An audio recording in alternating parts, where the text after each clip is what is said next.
Hello friends, आपका हमारे channel मेधा academy में हार्दिक स्वागत है। आज हम आपके सामने हिंदी सब्जेक्ट से रिलेटेड राजन सीरीज के लघुत्तरीय प्रश्नों के पार्ट 5 को डिस्कस करने जा रहे हैं, जो यूपी डीएलएड के सेकंड सेमेस्टर से रिलेटेड है। इससे प्रीवियस वीडियो में हमने इसके पार्ट 4 को डिस्कस किया था। अगर आप उसे देखना चाहते हैं तो प्ले लिस्ट में लिंक से जाकर प्रीवियस वीडियो को देख सकते हैं। तो आइए स्टार्ट करते हैं। प्रश्न नंबर 28, निम्नलिखित में से किन्हीं दो विषयों पर संक्षिप्त टिप्पणी कीजिए। गणतंत्र दिवस, लेखन एवं पठन क्षमता का विकास, पुस्तकालय, खेलकूद की उपयोगिता। इनमें से आपको किसी दो पर संक्षिप्त टिप्पणी करनी है अथवा या किसी एक राष्ट्रीय पर्व पर शब्दों में स्वतंत्र अभिव्यक्ति। तो इसमें राष्ट्रीय पर्व कौन सा दे रखा है? गणतंत्र दिवस पर इन्होंने स्वतंत्र अभिव्यक्ति की है। देखिए, आइए पढ़ते हैं। 26 जनवरी 1930 को रावी नदी के तट पर पंडित जवाहरलाल नेहरू की अध्यक्षता में अखिल भारतीय कांग्रेस ने पूर्ण स्वराज का प्रस्ताव पारित किया था। किसकी अध्यक्षता में किया था? जवाहरलाल नेहरू की अध्यक्षता में पूर्ण स्वराज का प्रस्ताव 26 जनवरी 1930 को रावी नदी के तट पर पारित किया गया। उसी दिन से अंग्रेजों के विरोध एवं दमन करने पर भी प्रतिवर्ष यह दिवस संपूर्ण भारत में मनाया जाता है। इस प्रकार 26 जनवरी 1950 को भारत पूर्ण रूप से अपने द्वारा निर्मित संविधान के अनुरूप शासन को स्वतंत्र हुआ था। 26 जनवरी को भारत में गणतंत्र की यह व्यवस्था लागू हुई थी। कब लागू हुई थी? 26 जनवरी को भारत में गणतंत्र की व्यवस्था लागू हुई थी। इसलिए इसी दिन को हम क्या कहते हैं? गणतंत्र दिवस कहकर पुकारते हैं। गणतंत्र दिवस स्वतंत्रता के लिए अपने प्राणों का उत्सर्ग करने वाले वीरों को स्मरण दिलाता है। विभिन्न राज्यों की झांकियां प्रगति के पथ पर अग्रसर भारत का दर्शन कराती हैं। राष्ट्रपति का संदेश राष्ट्र निर्माण में जुट जाने की प्रेरणा देता है। गणतंत्र दिवस संकल्प एवं प्रतिज्ञा का दिवस है। यह दिवस हमें देश के लिए प्राणों को न्यौछावर कर देने की प्रेरणा देता है। इस दिन हमारे हृदय में बस एक ही स्वर गूंजता है, जिए तो सदा उसी के लिए, यही अभिमान रहे यह हर्ष, न्यौछावर कर दे हम सर्वस्व हमारा प्यारा भारतवर्ष। ये आपको लिखने को आएगा, ऐसे लिख सकते हैं आप गणतंत्र दिवस या और किसी टॉपिक पर जो आपको लर्न हो उस पर लिख सकते हैं। नेक्स्ट है खेलकूद की उपयोगिता। विज्ञान ने समस्त विश्व को घर आंगन बना दिया, अतः अंतर्राष्ट्रीय खेलों का आयोजन होता है। इन खेलकूदों का अपना एक महत्व है। आपस में मैत्री भाव बढ़ता है, एक दूसरे को पहचानने के अवसर मिलते हैं, संस्कृति का आदान प्रदान होता है। खेलकूद से संस्कृति का आदान प्रदान होता है, एक दूसरे को पहचानने के भी अवसर मिलते हैं और आपस में मैत्री भाव भी बढ़ता है। ज्ञानवर्धन के अवसर आती हैं। खेल जीवन में अनुशासन की महत्वता भी सिखाते हैं। हम खेल से हम अनुशासन में रहना सीख जाते हैं, क्योंकि हर खेल पर अपना अनुशासन का विशेष महत्व है। हर खिलाड़ी अनुशासित रहता है। स्वास्थ्य और खेल का घनिष्ठ संबंध है। इसलिए स्वामी विवेकानंद जी ने भी कहा है, बच्चों को किताबी कीड़ा बनने से अच्छा है कि उन्हें खेल के लिए भी प्रोत्साहन किया जाए। इसलिए जहाँ शारीरिक स्वास्थ्य ठीक रहता है तो वह मस्तिष्क, दिमाग या मस्तिष्क भी सही रहता है। मानसिक कुंठाओं से मुक्ति मिलती है, जो आधुनिक जीवन के लिए आवश्यक है, क्योंकि आज का मानव व्याधियों के साथ साथ मानसिक रोगी भी है। खेलकूद एक ऐसा साधन है जिससे मानव का विकास होता है, साथ में मनोरंजन भी होता है। खेलकूद से क्या क्या होता है? हमारा जीवन अनुशासित रहता है, ज्ञानवर्धन होता है, संस्कृति का भी आदान प्रदान होता है। इसलिए स्वामी विवेकानंद ने भी खेल के बारे में लिखा है कि बच्चों को किताबी कीड़ा बनने से अच्छा उन्हें खेल के लिए भी प्रोत्साहन किया जाए, जहाँ उन्हें शारीरिक स्वास्थ्य भी ठीक रहता है और मस्तिष्क भी अच्छा रहता है। खेल से व्यक्ति हष्ट-पुष्ट रहता है और मानसिक तनाव भी उसे नहीं रहता है। खेल कूद से विकसित हुई जिंदा दिली की भावना जीवन संग्राम से जूझने की शक्ति देती है।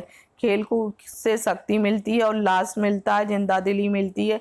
इन्हीं में जीवन का रस है। नेक्स्ट देखते हैं, लेखन एवं पठन क्षमता का विकास। शिक्षक को बच्चों के लेखन एवं पठन क्षमता का विकास करना चाहिए। इससे बच्चों में पढ़ने के प्रति रुचि बढ़ती है। अगर शिक्षक बच्चों के लिखने पर और पढ़ने पर ध्यान नहीं देगा तो बच्चों की रुचि भी नहीं रहेगी। इसलिए शिक्षक को बच्चों के लिखने की क्षमता और पढ़ने की क्षमता पर ध्यान देना चाहिए। इससे बच्चों में रुचि बढ़ती है। बच्चों में लेखन एवं पठन के विकास के लिए बच्चों को शुद्ध उच्चारण का ज्ञान कराना चाहिए कि बोल बोल कर लिखने से होता है, क्योंकि बच्चा वही लिखता है जो बोलता है। इसलिए पढ़ाते समय बच्चों को शब्दों का ज्ञान कराकर उसका उच्चारण का बोझ कराना चाहिए। इससे सही पढ़ने के साथ साथ लिखते भी बच्चे सही शब्द लिखते हैं। ऐसा नहीं है कि बोले गलत और लिखें कुछ और। जो लिखते हैं, जो पढ़ते हैं, वही लिखते हैं। बालकों को अच्छा लिखने की प्रेरणा देने हेतु यह अच्छा रहेगा बालक अपनी लिखावट के संबंध में स्वयं निर्णय दें। इससे बालकों को अपने लेख सुंदर बनाने की प्रेरणा मिलती है। लेखन और पठन क्षमता का विकास करना चाहिए। किसे करना चाहिए? शिक्षक को करना चाहिए कि उनके उच्चारण पे ध्यान दे, उनके पढ़ने की इस क्षमता पे ध्यान दे कि बच्चा किस तरह से पढ़ रहा है, क्या गलती कर रहा है। लिखने की पे ध्यान देना चाहिए, राइटिंग उसकी साफ है या अक्षर उसके सटीक लिखे हुए हैं, सही से बने हुए हैं। इन सब चीज़ों पे ध्यान देना चाहिए। नेक्स्ट है पुस्तकालय। पुस्तकालय को क्या कहते हैं? पुस्तकों का घर कहते हैं। इसमें विभिन्न विषयों पर अनेक विद्वानों के द्वारा लिखित पुस्तकों का विशाल संग्रह होता है। निर्धन व्यक्ति भी पुस्तकालय में विविध विषयों की पुस्तकों का अध्ययन करके ज्ञान प्राप्त करता है। पुस्तकालय में उच्च कोटि के ग्रंथ आसानी से उपलब्ध हो जाते हैं। इनमें घर पर पुस्तकें लाने के लिए इनका सदस्य बनना पड़ता है और कुछ जमानत राशि भी जमा करनी पड़ती है। जो पुस्तकें जमा करने पर लौटा दी जाती हैं। पुस्तकालय का एक महत्वपूर्ण अंग वाचनालय होता है। वहाँ दैनिक समाचार पत्र एवं पत्रिकाएं प्राप्त होती हैं। पुस्तकालय मानव जीवन की महत्वपूर्ण आवश्यकता। ये ज्ञान, विज्ञान, कला और संस्कृति के प्रसार केंद्र होते हैं। पुस्तकालय ज्ञान पिपासा की शांति का सर्वोत्तम साधन है। सुयोग नागरिकों के चरित्र निर्माण एवं समाज के उत्थान हेतु पुस्तकालयों के विकास के लिए सतत प्रयत्न किया जाना चाहिए। पुस्तकालयों में संग्रहित पुस्तकों के माध्यम से ही हम अपने पूर्वजों का गौरवपूर्ण सांस्कृतिक धरोहर से प्रेरणा करते हैं। इसलिए नियमित रूप से पुस्तकालय में जाकर अध्ययन करना चाहिए। हमारे आचरण का आवश्यक अंग होना चाहिए। कहने का तात्पर्य, पुस्तकालय का क्या अर्थ होता है? पुस्तकों का घर होता है। इनमें घर पर पुस्तक ले जाने के लिए सदस्य बनना पड़ता है। उसके लिए हमें कुछ जमानत राशि भी जमा करनी पड़ती है। जो पुस्तकें जमा करके लौटा दी जाती हैं पुस्तकालय का एक महत्वपूर्ण अंग होता है, जिसे वाचनालय भी कहते हैं। वहाँ दैनिक समाचार पत्र और पत्रिकाएं भी मिलती हैं। पुस्तकालय जो है वो मानव जीवन का महत्वपूर्ण आवश्यकता। ये ज्ञान, विज्ञान, कला आदि का केंद्र है। पुस्तकालय के द्वारा हम अनेक प्रकार की पुस्तकों को पढ़कर अपने ज्ञान को बढ़ा सकते हैं, अपना मानसिक विकास भी और अच्छे से कर सकते हैं और नई नई जानकारियों को भी हम प्राप्त कर सकते हैं। नेक्स्ट देखते हैं कहानी शिक्षण की विधियां। कहानी शिक्षण की क्या विधियां हैं? सबसे पहली है चित्त विधि। कहानी सुनने के लिए चित्त विधि भी महत्वपूर्ण विधि मानी जाती है। चित्त विधि प्रारंभिक अवस्था में चित्तात्मक कहानी द्वारा बच्चों को शिक्षण देने की सर्वोत्तम उपयुक्त विधि है। कक्षा शिक्षण में सर्वप्रथम कुछ पशु पक्षी से संबंधित चित्र या चार्ट बनाकर कक्षा में टांग दें और बच्चों से उससे संबंधित कुछ वाक्य इस प्रकार से बनाने को कहें जिससे एक कहानी का निर्माण हो जाए। इसके लिए बच्चों के सामने कुछ उदाहरण भी प्रस्तुत करें। मतलब चित्त विधि क्या होती है? जो भी हमें कहानी सुनानी है, बतानी है, उसके चित्र बच्चों के सामने रख दिए जाते हैं जिससे कि बच्चे उस चित्र के माध्यम से कहानी को एक आसानी से पढ़ सकते हैं। कहानी की घटनाओं पर आधारित वाक्यों को क्रम में लगवाना इस तरह से भी कर सकते हैं कि जो कहानी है उसके हम जो वाक्य बने हुए हैं वो आगे पीछे कर दें और बच्चों से कह दें जो चित्र बने हुए हैं उसके अनुसार आपको इन्हें क्रम में लगाना है। या कहानी के स्थानीय भाषा में परिवर्तित करवाना या कहानी का नाटकीयकरण करवाकर उसका अभिनय करवाना। जो भी कहानी है उससे बच्चों से क्या कि उसका अभिनय करके दिखाएं कि कैसे क्या है। नेक्स्ट है कहानी कथन विधि। ये थी आपकी चित्त विधि। चित्त विधि द्वारा कहानी कैसे करा सकते हैं। दूसरी है कहानी कथन विधि। कहानी कथन विधि के अंतर्गत सबसे पहले प्रशिक्षक बच्चों को एक छोटी व रोचक कहानी हाव भाव के साथ सुनाएंगे। तब कोई भी छोटी सी कहानी हो जो रोचक हो, जिनमें बच्चे इंटरेस्ट लें, वो हमें हाव भाव के साथ सुनाएं। पुनः यही कहानी उनसे मिलती जुलती कहानी अपने शब्दों में सुनाने को कहें।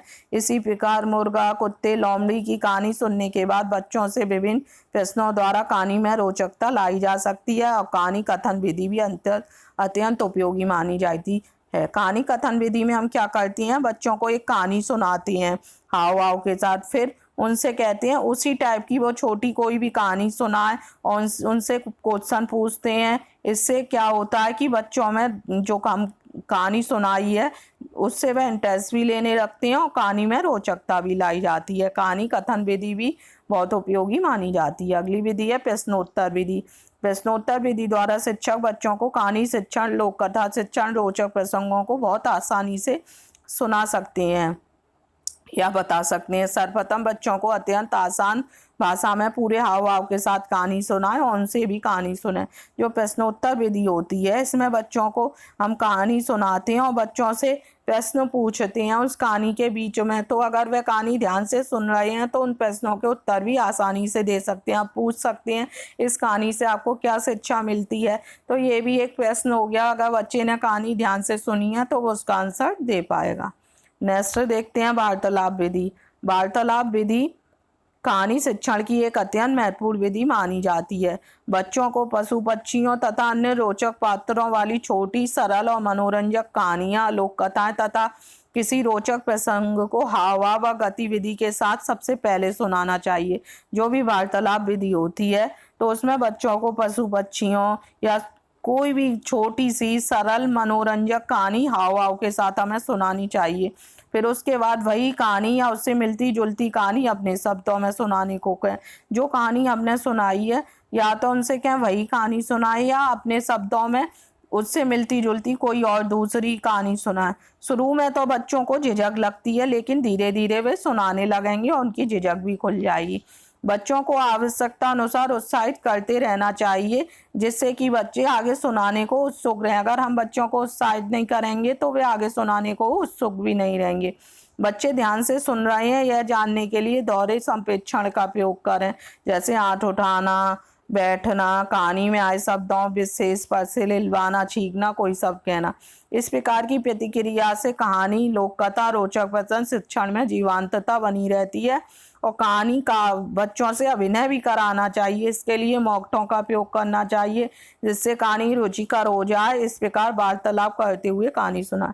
कहने का तात्पर्य ये है, वार्तालाप विधि में हमें बच्चों को पशु पक्षियों या कोई भी छोटी सी मनोरंजक कहानी सुनानी चाहिए।